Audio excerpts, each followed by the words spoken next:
Hello everyone, this is Anjali और स्वागत है आपका मेरे चैनल लर्न विद अंजलि में। इस वीडियो में हम डिस्कस करने वाले हैं convention that are related to ozone depletion. Ozone layer depletion से रिलेटेड जो भी कन्वेंशन है अभी हम उनके बारे में डिस्कस करने वाले हैं। तो यहाँ पे क्या बताया गया है, 28 countries originally sign to Vienna convention. हमने इससे प्रीवियस वीडियो में डिफरेंट कन्वेंशन प्रोटोकॉल और उनके रेस्पेक्टिव ईयर के बारे में डिस्कस किया था। तो 28 countries originally sign for Vienna convention. तो आप ध्यान रखेंगे जो वियना कन्वेंशन है that is something related to on which ozone depletion. तो वियना कन्वेंशन और ओजोन डिप्लीशन से रिलेटेड क्वेश्चन यहाँ से बनेगा इस तरीके से कि वियना कन्वेंशन किससे रिलेटेड है। तो आपको दे दिया जाएगा ozone depletion, global warming, green house gas effect, acid rain और पोल्यूशन, कुछ भी आपको दे दिया जा सकता है। So that is ozone depletion से रिलेटेड है Vienna convention. On 22 March 1985 Vienna में, जो कि ऑस्ट्रेलिया में है, ये हुई। एंड ये इफेक्ट में कब आई? 1988 में। तो तीन चार चीज़ें इसमें इंपॉर्टेंट है। एक तो ये वियना कन्वेंशन ओजोन डिप्लीशन से रिलेटेड है। 22 मार्च 1985 वियना में ये एक तरीके से this issue was discussed in Vienna in Australia and ये इफेक्ट में आई 1988 में। सो this is next we have in 1985 Vienna Convention for the Protection of Ozone Layer was an international agreement. It is an international agreement and in which United Nations members recognize the fundamental importance of preventing damage of the stratospheric ozone layer. ये क्या बताने की कोशिश कर रहा है यहाँ पे? इसने ये बताया है क्योंकि ओजोन डिप्लीशन से रिलेटेड है तो कौन सी ओजोन लेयर। अब ओजोन लेयर कितने तरीके की होती है? नहीं, अगर आपने एक वीडियो थी that is something related to different layers of atmosphere, तो वहाँ पे हमने मीजोस्फेयर के बारे में डिस्कस किया था। ट्रोपोस्फेयर स्ट्रैटोस्फेयर, सॉरी, स्ट्रैटोस्फेयर के बारे में हमने डिस्कस किया था। सो स्ट्रैटोस्फेयर जो लेयर है उसमें ओजोन लाई करती है ना। अब 10% जो ओजोन है वो लाई करती है ट्रोपोस्फेयर में और 90% ओजोन लाई करती है स्ट्रैटोस्फेयर में। सो जो 90% ओजोन है ना वो गुड ओजोन है, जो कि काम करती है। अपना काम क्या है उसका? अल्ट्रावायलेट जो रेडिएशन है सन की उनसे प्रोटेक्ट करना। तो वो जो 90% ओजोन है जो कि स्ट्रैटोस्फेयर में है, तो स्ट्रैटोस्फेयर में होने की वजह से उसको स्ट्रैटोस्फेरिक ओजोन के नाम से भी जाना जाता है। सो वो हमें अल्ट्रावायलेट रेडिएशन जो आती है सन की उनसे बचाती है। ठीक है, तो वो ओजोन जो है डिप्लीट ना हो उसके लिए ये कन्वेंशन रखी गई, वियना कन्वेंशन। तो इसका मेन एम वही था, to prevent the damage of stratospheric ozone layer, कि जो डैमेज हो रहा है स्ट्रैटोस्फेरिक ओजोन लेयर को, ओजोन लेयर को, उसको एक तरीके से हमें प्रोटेक्ट करना है। क्योंकि स्ट्रैटोस्फेरिक जो ओजोन लेयर है वही तो हमें अल्ट्रावायलेट रेडिएशन से बचा रही है ना। सो वी डोंट वांट कि वो डिप्लीट हो। सो उसके लिए कन्वेंशन रखी गई थी। 1987 में फिर मॉन्ट्रियल प्रोटोकॉल आया। This is very much important, मैंने पहले भी बताया था। तो मॉन्ट्रियल प्रोटोकॉल भी रिलेटेड किससे हुआ? Ozone depletion. क्योंकि यहाँ पे हम किसके बारे में बात कर रहे हैं? जो भी कन्वेंशन रिलेटेड हैं ओजोन डिप्लीशन से, हम उनके बारे में बात कर रहे हैं। तो मॉन्ट्रियल जो प्रोटोकॉल है that is also related to what? Ozone depletion. ये 1987 में आया and this is on the substance that deplete the ozone layer. तो ये उन सब्सटेंस को रोकने को लेके है कि हमें ऐसे सब्सटेंसेस को रोकना है जो कि ओजोन लेयर को क्या कर रहे हैं? डिप्लीट कर रहे हैं, जो कि ओजोन लेयर की थिकनेस को थिन कर रहे हैं, उसको पतला कर रहे हैं। और जो वो पतली हो जाएगी लेयर, तो जो अल्ट्रावायलेट रेडिएशंस है उनको वो एब्जॉर्ब भी नहीं कर पाएगी, वो अर्थ तक आएंगी, और जब वो अर्थ तक आएंगी तो हमें क्या करेंगे? डैमेज करेंगे। So we have to stop those kind of substance that deplete the ozone layer.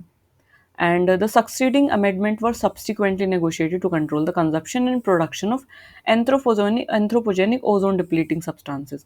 तो मॉन्ट्रियल प्रोटोकॉल भी ओजोन डिप्लीशन को रोकने को लेके था, लेकिन इसमें मेन एम्फेसाइज किया गया जो भी ODS है, मतलब जो ओजोन डिप्लीटिंग सब्सटेंसेस हैं उनके कंजप्शन और उनके प्रोडक्शन को हमें क्या करना है? कंट्रोल करना है। ठीक है, so this is something related to that.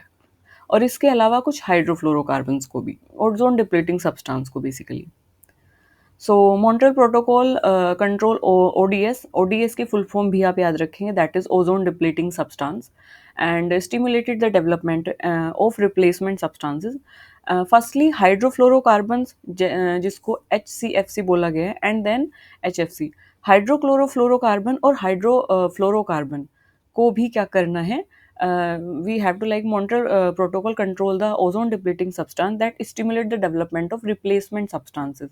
So हमने क्या किया कि ओजोन डिप्लीटिंग सब्सटेंस जो थे उनको एक तरीके से रिप्लेस किया हाइड्रोफ्लोरोकार्बन से, बट लेटर ऑन हमें रियलाइज हुआ, हमें पता चला कि वो भी ओजोन को डिप्लीट कर रहे हैं कहीं ना कहीं, तो इसलिए कुछ हाइड्रोफ्लोरोकार्बन को भी क्या किया गया, कंट्रोल किया गया, प्रिवेंट किया गया, क्योंकि वो भी ओजोन को डिप्लीट कर रहे थे। फिर 16 सितंबर 2009, इसको ध्यान रखेंगे, 16 सितंबर 2009 Vienna convention along with Montreal protocol, Vienna convention along with Montreal Protocol was universally ratified, and it is ratified and thus become the first treaty in the history of United Nations to achieve universal ratification. So हुआ क्या कि जो Vienna convention है, Vienna convention है along with that Montreal protocol, उसको क्या हुआ, उसको एक तरीके से यूनिवर्सल रेटिफिकेशन मिला। अभी रेटिफिकेशन जो टर्म है इसे समझना बहुत ज़रूरी है। रेटिफिकेशन का मतलब होता है, रेटिफाइड का मतलब होता है एक ऑफिशियल अप्रूवल। ऑफिशियल एक तरीके से ऑफिशियल, जब हमने ऑफिशियली अप्रूव कर दिया है किसी एग्रीमेंट को, लाइक फाइनली हमने उसको यस बोल दिया है। मान ली सपोज करो कि हम इंडिया जो हमारा कंट्री है, जैसे कि कोई भी एग्रीमेंट है, कोई भी कन्वेंशन है, डिफरेंट डिफरेंट कंट्री की तरफ से वो एग्री होगा, मतलब हम एग्री करेंगे कि भाई हम लोग ओजोन डिप्लीटिंग सब्सटेंस नहीं उतने लेवल पे यूज़ करेंगे कि ओजोन डिप्लीट हो, है ना, क्योंकि जो ओजोन लेयर है वो किसी एक की जिम्मेदारी तो नहीं है, वो तो पूरी अर्थ के ऊपर है, और अर्थ के नीचे तो हम सारी कंट्रीज रहते हैं, है ना। सो मतलब अर्थ के अंदर तो हम सभी कंट्रीज लाई करते हैं। सो हर कंट्री की रिस्पॉन्सिबिलिटी है कि वो ओजोन डिप्लीटिंग सब्सटेंस को कंट्रोल करे, प्रिवेंट करे। तो अब हम क्या करेंगे, हम सब लोग उस पे एग्री कर, मतलब वी वांट कि सब लोग उस पे एग्री करें। तो जब हम किसी चीज़ को ऑफिशियली यस बोलते हैं और किसी चीज़ को ऑफिशियली अप्रूवल दे देते हैं, तो उसको बोला जाता है रेटिफिकेशन। अब ऑफिशियल अप्रूवल का मतलब क्या है? ऑफिशियल अप्रूवल का मतलब है कि जब लीगली हमारे गवर्नमेंट की तरफ से कि हाँ भाई, हम हमारा कंट्री जो ओजोन डिप्लीटिंग सब्सटेंस है उनको कंट्रोल करेगा, उनको रोकेगा, उनको बंद करेगा। तो जब ये ऑफिशियल यस, फाइनल यस जो है हमारी कंट्री की गवर्नमेंट यानी हमारे पीएम साहब की तरफ से, मोदी जी की तरफ से, जब उस एग्रीमेंट का एक लीगली बाइंडिंग एक हम डॉक्यूमेंट साइन करके भेज देंगे कि हाँ हम लीगली इसमें बंध रहे हैं और हम इन सारी चीज़ों को कंट्रोल करेंगे, that final approval, that official official approval हुआ ना, क्योंकि पीएम की तरफ से अभी गया है, कंट्री की गवर्नमेंट की तरफ से गया है। So that final approval, that final yes is known as ratification, उसको रेटिफिकेशन बोला जाता है। अब फिर हम क्या करेंगे, उन ओजोन डिप्लीटिंग सब्सटेंस को रोकने के लिए अपने कंट्री लेवल पे रूल्स बनाएंगे, ताकि क्योंकि हर बार हमें रिपोर्ट देनी होगी ना, कि ऐसा थोड़ी है कि हम हाँ बोलेंगे और बैठ जाएंगे, ऐसा नहीं होगा ना। We have to control the substances, और उसकी रिपोर्ट भी हमें टाइम टू टाइम उनको देनी पड़ेगी। So that is what we known as final yes, final approval is known as ratification. So basically country sign the agreement, और ये show करता है, मतलब कि अगर हम लीगली ऑफिशियली किसी चीज़ को यस बोलते हैं, किसी एग्रीमेंट को यस बोलते हैं, उसको साइन करते हैं, तो ये शो करता है कि हम उस एग्रीमेंट को सपोर्ट कर रहे हैं, वो जो एग्रीमेंट है हम उसके साथ हैं, हम भी ओजोन डिप्लीटिंग सब्सटेंस को कंट्रोल करना चाहते हैं, हम भी ओजोन डिप्लीशन को बचाना चाहते हैं। सो that is shows the support toward it. Okay, then we make the law in our country, and this is what is ratification. So किसी कंट्री के द्वारा एक फाइनल अप्रूवल और अपने कंट्री में उस चीज़ को लीगली बाइंड कराना, that is ratification. So I hope आपको ये रेटिफिकेशन जो टर्म है वो क्लियर हुई होगी। सो वियना कन्वेंशन और मॉन्ट्रियल प्रोटोकॉल यूनिवर्सली रेटिफाइड जो है, एंड दस they become the first treaty in history of United nation जिसको यूनिवर्सल रेटिफिकेशन मिला, लगभग सारे कंट्रीज से उसको लीगली बाइंडिंग वो सभी कंट्रीज में हो गया है, सभी कंट्रीज ने उसको हाँ बोला है, उसको सपोर्ट किया, दैट इज। अब ये चीज़ हुई कब थी? ये चीज़ हुई थी 16 सितंबर 2009 में। तो तभी से हमने 16 सितंबर को ओजोन डे, ओजोन डे आपने हमारे यूनिवर्सिटी में सेलिब्रेट होता था। सो ओजोन डे, तब से हम इसको 16 सितंबर इसको क्या करते हैं, ओजोन डे सेलिब्रेट करते हैं। सो that is the eighth amendment was made to Montreal Protocol and it came to be known as Kigali Agreement, and then eighth amendment जो हुआ Montreal Protocol में उसको किगाली एग्रीमेंट के नाम से जाना गया, क्योंकि ये किगाली में हुआ था। अभी हम इसके बारे में पढ़ेंगे। That Kigali agreement, the amendment was signed in Rwanda's capital Kigali. तो ये साइन हुआ था Rwanda, and that is the capital of what, Kigali. So yes, अभी हम बात करेंगे किगाली अमेंडमेंट के बारे में। अब अगर हम किगाली अमेंडमेंट की बात करें तो क्योंकि ये मॉन्ट्रियल प्रोटोकॉल का ही एक अमेंडमेंट है, मॉन्ट्रियल प्रोटोकॉल में अमेंडमेंट हुआ, that is the 8th amendment जो कि मॉन्ट्रियल प्रोटोकॉल में किया गया। एंड किगाली में क्योंकि हुआ ये, so Rwanda that is the capital of Kigali. So इसीलिए इसको किगाली अमेंडमेंट के नाम से जाना जाता है, क्योंकि अमेंडमेंट है एक, मॉन्ट्रियल प्रोटोकॉल में हुआ है। ठीक है। सो किगाली एग्रीमेंट के बारे में अगर हम डिस्कस करें, so I hope okay, Kigali amendment के बारे में अगर हम बात करें, सो 2006 में more than 170 countries, in 2006 more than 170 countries agreed to amend the Montreal protocol. तो 2016 में क्या हुआ कि लगभग 170 देश, जो कि एक ह्यूज नंबर है, दे एग्री टू अमेंड कि कुछ चेंजेस किए जाने चाहिए मॉन्ट्रियल प्रोटोकॉल में on substances that deplete the ozone layer in Kigali Rwanda. तो हुआ क्या कि 170 देशों ने एग्री किया कि हाँ भाई, कुछ तो चेंजेस हमें लाने पड़ेंगे, कुछ चेंजेस लाने चाहिए उन सब्सटेंसेस में जो कि ओजोन को डिप्लीट कर रहे हैं। So we have to amend something in Montreal protocol. तो Kigali amendment aims for the phase down of hydrofluorocarbon. अच्छा, इससे पहले अभी अभी मैंने आपको बताया था कि ओजोन डिप्लीटिंग सब्सटेंस को ना कंट्रोल करने की बात हो रही थी, तो उसके बाद हम हाइड्रोफ्लोरोकार्बन लाए उनकी जगह पे। बट लेटर ऑन हमने डिस्कवर किया कि हाइड्रोफ्लोरोकार्बन भी क्या कर रहे हैं, ओजोन को डिप्लीट कर रहे हैं। तो अब हम हाथ पे हाथ धर के तो नहीं बैठ सकते ना कि नहीं नहीं कोई बात नहीं, होती रही ओजोन डिप्लीट। तो हमने क्या किया कि नहीं नहीं, कुछ तो हमें अमेंडमेंट करना पड़ेगा, कुछ चेंजेस लाने पड़ेंगे। तो किगाली अमेंडमेंट में, हम किगाली अमेंडमेंट ही क्यों पढ़ रहे हैं, क्योंकि एक मेजर एक तरीके से अमेंडमेंट था, तो इसलिए हम इसको पढ़ रहे हैं। तो किगाली अमेंडमेंट में क्या हुआ, हमने ये एम किया कि we have to phase down the hydrofluorocarbon, यानी कि हमें हाइड्रोफ्लोरोकार्बन को भी, कुछ हाइड्रोफ्लोरोकार्बन को फेज डाउन करना है, कट करना है, कम करना है, उनका प्रोडक्शन, उनका कंजप्शन कम करना है, क्योंकि वो भी ओजोन को क्या कर रहे हैं, डिप्लीट कर रहे हैं। अभी अभी हमने ऊपर पढ़ा कि फर्स्टली हाइड्रोक्लोरोफ्लोरोकार्बन एंड HFCs, कुछ हाइड्रोफ्लोरोकार्बन को भी क्या किया गया, उनका प्रोडक्शन, उनका कंजप्शन भी कंट्रोल किया गया, है ना। सो ये किगाली अमेंडमेंट में हुआ था कि we have to phase down the hydrofluorocarbon by cutting their production and consumption.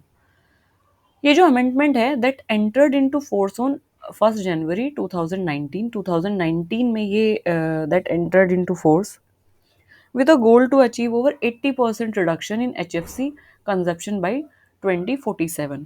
तो हमने ना एक टारगेट सेट किया, टारगेट तो नहीं मैं बोलूँगी, इसको गोल बोलूँगी, क्योंकि लंबे समय का था ये। टारगेट होते हैं जो हम छोटे टाइम के लिए बनाते हैं, गोल के अंडर जो हम सेट करते हैं उनको टारगेट बोला जाता है। तो ये है एक बड़े लेवल का एक गोल है, जो कि लंबे समय की टाइमलाइन हमने सेट की। तो हमने क्या तय किया कि अमेंडमेंट ये that come into force on 1 January 2019, और हमने गोल सेट किया कि 80% रिडक्शन हम करेंगे हाइड्रोफ्लोरोकार्बन में 2047 तक, कि हाइड्रोफ्लोरोकार्बन का जो कंजप्शन है उसको हम 80% तक रिड्यूस कर देंगे 2047 तक, क्योंकि चीज़ों को धीरे धीरे फेज डाउन करने में टाइम लगेगा। सडनली अगर हम सारी चीज़ें बंद करेंगे तो it will directly affect the economy, it will directly affect the financial condition of various people. So उसको हम धीरे धीरे फेज डाउन करेंगे और उसकी जगह पे हम ऑल्टरनेटिव लाएंगे। और इसका जो टारगेट रखा गया 2047 रखा गया कि हम इसको फेज डाउन कर लेंगे 80% तक। The impact of the amendment will avoid up to 0.5 degree Celsius increase in global temperature by the end of the century। अब ऐसा स्टडीज़ की और ऐसा देखा कि अगर हम ऐसा कर लेते हैं, अगर हम ओजोन डिप्लीशन को रोक देते हैं, हाइड्रोफ्लोरोकार्बन और क्लोरोफ्लोरोकार्बन जो भी क्लोरीनेटेड सब्सटेंसेस हैं उनसे इनको रोक देते हैं, तो होगा क्या कि इससे क्या होगा कि जो ग्लोबल टेम्परेचर बढ़ रहा है ना, उसको हम लगभग 0.5 डिग्री सेल्सियस तक अवॉइड कर सकते हैं, उसको कम कर सकते हैं। So it will avoid the 0.5 degree Celsius increase in the global temperature by the end of century. So ये क्या करेगा, जो टेम्परेचर बढ़ रहा है तो उसको 0.5 डिग्री सेल्सियस तक कम करेगा by the end of the century. ये सुनने में बहुत थोड़ा लग रहा है 0.5, बट जब टेम्परेचर इंक्रीज होता है तो होल ऑफ द ग्लोब ये बड़ा इम्पैक्ट डालता है। ग्लेशियर्स मेल्ट होते हैं, है ना। मैंने एक वीडियो दी जिसमें एक फ्लो चार्ट के थ्रू बताया था, ग्लोबल वार्मिंग वाली वीडियो थी, तो जिसमें मैंने बताया था कि किस तरीके से सिर्फ ग्लोबल टेम्परेचर राइज होने की वजह से ग्लेशियर्स मेल्ट होते हैं, सी लेवल राइज होता है, मॉनसून में चेंजेस आते हैं, वेदर पैटर्न चेंज होते हैं, रेनफॉल चेंज होती है, क्रॉप पैटर्न फिर बदल जाता है, तो all that thing. So this is what it is saying कि इम्पैक्ट ऑफ द अमेंडमेंट क्या होगा। एंड ये जो अमेंडमेंट है, दैट इज जो अमेंडमेंट किया गया, it is legally binding agreement. ये जो एग्रीमेंट था, तो ये लीगली बाइंडिंग हुआ between the signatory party with non compliance measures. So इसको लीगली बाइंडिंग किया गया because we have to phase down, क्योंकि अगर हम लीगली बाइंडिंग नहीं करेंगे तो 2047 तक कोई भी उस चीज़ को सीरियसली नहीं लेगा, और जो हमने गोल सेट किया है 80% रिडक्शन का, वो अचीव नहीं हो पाएगा। और अगर वो अचीव नहीं हो पाएगा तो कहीं ना कहीं ये जो हमारा गोल है, द इम्पैक्ट ऑफ अमेंडमेंट जो होगा इसका, कि अगर ये अमेंडमेंट अप्लाई होता है तो it will avoid 0.5 degree Celsius increase in the global temperature, फिर हम इसको भी कहीं ना कहीं अचीव नहीं कर पाएंगे। So we have to make it legally binding. So this is Kigali Amendment. Now coming on to the this one. Okay. So coming on to the Kigali Amendment has divided into signatory parties into three groups. So Kigali Amendment has divided the signatory parties into, इसने signatory parties को तीन group में divided किया। अब वो तीन group क्या क्या है एक बार देख लेते हैं। सबसे पहला जो ग्रुप वन है, दैट इज किगाली अमेंडमेंट ने सिग्नेटरी पार्टी का मतलब है कि जिन जिन्होंने उसको साइन किया, मतलब उसको रेटिफाई किया, उसको साइन किया, जिन कंट्रीज ने उस पर अग्री किया, तो उनको सिग्नेटरी पार्टी बोला गया। तो फिर तीन ग्रुप में उन कंट्री को डिवाइड किया गया, ग्रुप फर्स्ट, ग्रुप सेकंड और ग्रुप थर्ड। ग्रुप फर्स्ट में आते हैं वो कंट्रीज जो कि रिच हैं और डेवलप्ड इकोनॉमीज हैं। ऐसे कंट्रीज जो कि रिच हैं और जिनकी जो इकोनॉमी है वो डेवलप है, अच्छी खासी डेवलप्ड है ना। मतलब अभी हम एग्जांपल देखेंगे, जैसे कि यूएसए है, यूके है, ब्रिटेन हो गया, अमेरिका हो गया, तो ये अमेरिका सुपर पावर है, तो भाई अच्छा खासा पैसा है इनके पास, तो ये डेवलप्ड कंट्रीज है, रिच कंट्री है काफ़ी। ईयू है। So these countries are rich and developed country. So they will start to phase down HFC by 2019। तो अब क्योंकि इनके पास पैसा है तो इनके पास टेक्नोलॉजीज भी हैं, है ना, तो ये रिच कंट्री हैं। तो हमने क्या किया, इनको एक टारगेट दे दिया कि भाई 2019 तक आपको HFCs को फेस डाउन करना है, आपको उन्हें अल्टरनेटिव से रिप्लेस करना है, हाइड्रोफ्लोरोकार्बन को, एंड रिड्यूस इट बाई 15%। और आपको इन्हें कम करना है 15% तक ऑफ 2012 लेवल बाई 2036 को, आपको इन्हें 15% तक कम करना है। जितना 2012 में था ना, उसका 15% आपको इन्हें कम करना है 2036 तक। तो एक टारगेट दे दिया है कि जितना 2012 में था तो उससे कम करना है आपको, उसके कंपैरिजन में कम करना है आपको 2036 तक। तो एक हमें टाइम लाइन को प्रोवाइड कर दी है। So that is. उसके बाद ग्रुप सेकंड में हमारे जो कंट्रीज आते हैं, ग्रुप सेकंड में कंट्रीज आते हैं इमर्जिंग इकोनॉमीज के। अब इमर्जिंग इकोनॉमी का मतलब क्या है? इमर्जिंग इकोनॉमी मतलब कि जो अभी डेवलप नहीं हुए हैं बट हाँ डेवलप्ड होने की कगार पर है, वो एक डेवलपमेंट की तरफ जा रहे हैं, जैसे चाइना है, ब्राज़ील है, और एज वेल एज कुछ अफ्रीकन कंट्रीज भी हैं who will start phasing down by 2024। तो जैसे हमने इनको 2019 एक टाइमलाइन दी थी, हमने इनको 2024 टाइमलाइन दी, क्योंकि अभी ये इमर्जिंग इकोनॉमीज हैं, अभी इनके पास अभी उतने पैसे नहीं है, अभी उतनी टेक्नोलॉजी इनके पास डेवलप नहीं है, अभी उतनी मैन पावर नहीं है, तो इनके लिए टाइम हमने थोड़ा सा बढ़ा दिया है। एंड इनको भी हमने यू हैव टू रिड्यूस 20%, और इनको हमने बोला कि भाई 20% जितना आपका 2021 के लेवल से आपको जो है 20% फेज डाउन करना है। कब तक? 2045 तक। तो हमने इनको जो टाइम लाइन है वो इनकी टाइम लाइन थोड़ा बढ़ा दी, इनको थोड़ा ज़्यादा टाइम दे दिया। सो मतलब इस तरीके से। ग्रुप थर्ड में जो कंट्री आती है वो आती हैं डेवलपिंग इकोनॉमीज़। तो डेवलपिंग इकोनॉमीज़ जैसे कि some of the hottest climate countries, जैसे कि इंडिया आता है, पाकिस्तान आता है, Iran, Saudi Arabia, who will start phasing down, कि अभी ये स्टार्ट कर रहे हैं फेजिंग डाउन, कि हमने इनको एक टाइम लेंगे 2028 तक आप फेज डाउन करिए हाइड्रोफ्लोरोकार्बन को, और उसको 15% रिड्यूस करिए, 15% रिड्यूस करिए 2024-2026 में आपका जितना था, तो उसके कंपैरिजन में आपको 2047 तक इनको क्या करना है? रिड्यूस करना है। ठीक है। तो हमने क्यों इनको ग्रुप 1, ग्रुप सेकंड और ग्रुप थर्ड में एक तरीके से कैटेगराइज़ किया? वो इसलिए कैटेगराइज़ किया बेस्ड ऑन द, क्योंकि जो डेवलप्ड कंट्रीज़ आप देख सकते हैं वो डेवलप्ड कंट्रीज़ डेवलप इसलिए हुई क्योंकि उन्होंने बहुत ज़्यादा रिसोर्सेज यूज़ किए, है ना? उन्होंने कहीं न कहीं क्लोरोफ्लोरोकार्बन, हाइड्रोफ्लोरोकार्बन बहुत ज़्यादा अमाउंट में एमिट किए। सो उन्होंने कहीं न कहीं एनवायरनमेंट में चीज़ें रिलीज़ की, तो इसलिए अब उन्हें कंपनसेट तो करना पड़ेगा। तो हमने उन्हें टाइमलाइन कम दी और हमने उन्हें बोला कि आप जल्दी से इसको फेज़ डाउन करिए क्योंकि आप डेवलप्ड हो चुके हैं, है ना?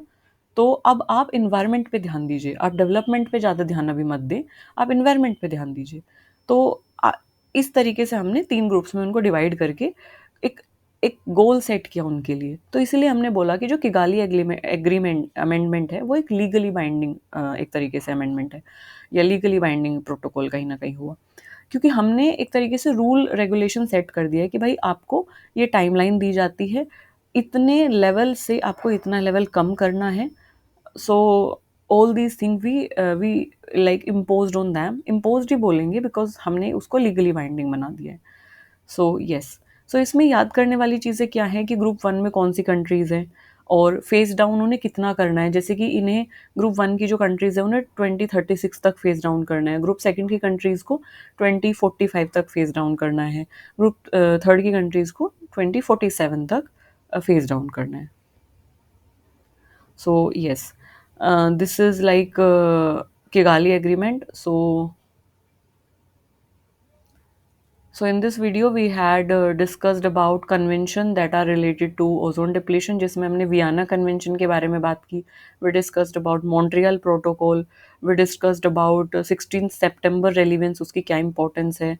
We discussed about Montreal Protocol में जो किगाली में जो अमेंडमेंट हुआ उसके बारे में बात की. सो इसमें याद रखने वाली चीज़ है 8th अमेंडमेंट. किगाली जो अमेंडमेंट था ना वो मॉन्ट्रियल प्रोटोकॉल का 8th अमेंडमेंट था. जो 8वां अमेंडमेंट है वो किगाली एग्रीमेंट है या किगाली अमेंडमेंट है.